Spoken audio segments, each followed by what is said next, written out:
So let me get this straight.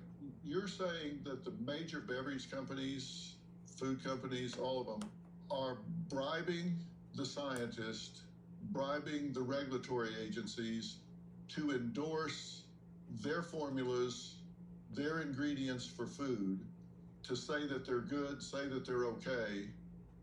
And in fact, those ingredients are meant to addict people to the foods that they're selling. It's the express purpose. I was shocked as a junior employee to see a list of names of professors from Harvard, from Tufts Nutrition School, from Stanford.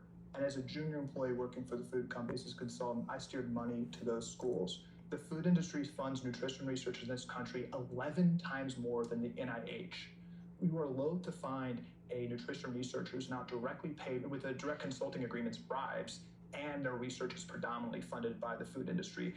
I can tell you from working for this industry that that's not out of a philanthropic goodwill for unbiased research.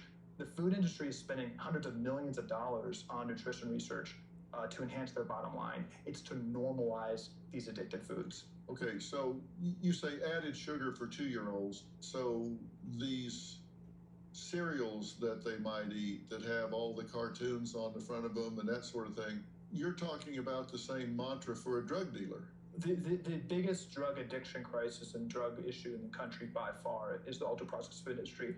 And you're hitting on the second aspect of this devil's bargain. Food and ultra-processed food is causing absolute devastation in America. 9 of the 10 leading causes of death are foodborne illnesses. If you take down ultra-processed food, you are eliminating diabetes, you're eliminating heart disease, you're putting a stab to the heart of cancer. Many forms of cancer are metabolic related. Even Alzheimer's is now called type 3 diabetes. It's so closely related to our diet. Dr. Phil, the reason I'm speaking out is because a lot of us are parents, and I have a small child, and children are running into an absolute buzzsaw. We're so metabolically dysfunctional as adults that children are now developing prediabetes and metabolic dysfunction in utero. And kids now, 50% of teens are overweight or obese, 25% of teens have fatty liver disease. That's tied to the mental health epidemic where 40% of high school seniors have a mental health disorder. We're poisoning our kids, and it's the biggest issue in the country. Okay, so you're talking about sugar, obviously. That's the white devil, right? All right, what else are you talking about?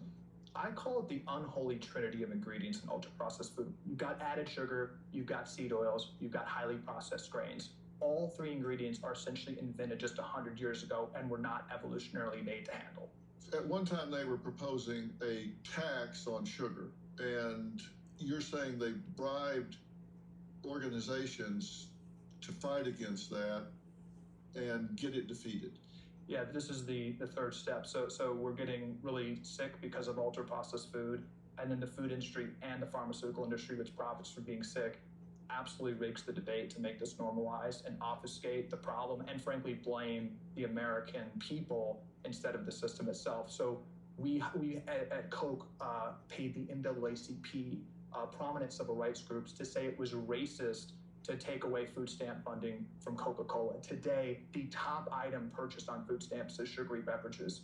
So you're saying Coca-Cola went and paid the NAACP to call anybody racist that was resisting the sugar tax? This was reported in the New York Times and throughout the media. The NAACP, after accepting millions of dollars from Coke when I was working for them in 2010, 2011, called anyone who questioned the idea of taking food stamp funding away from Coke racist, saying that lower income kids, really enjoyed their soda and it was a personal choice issue. Okay.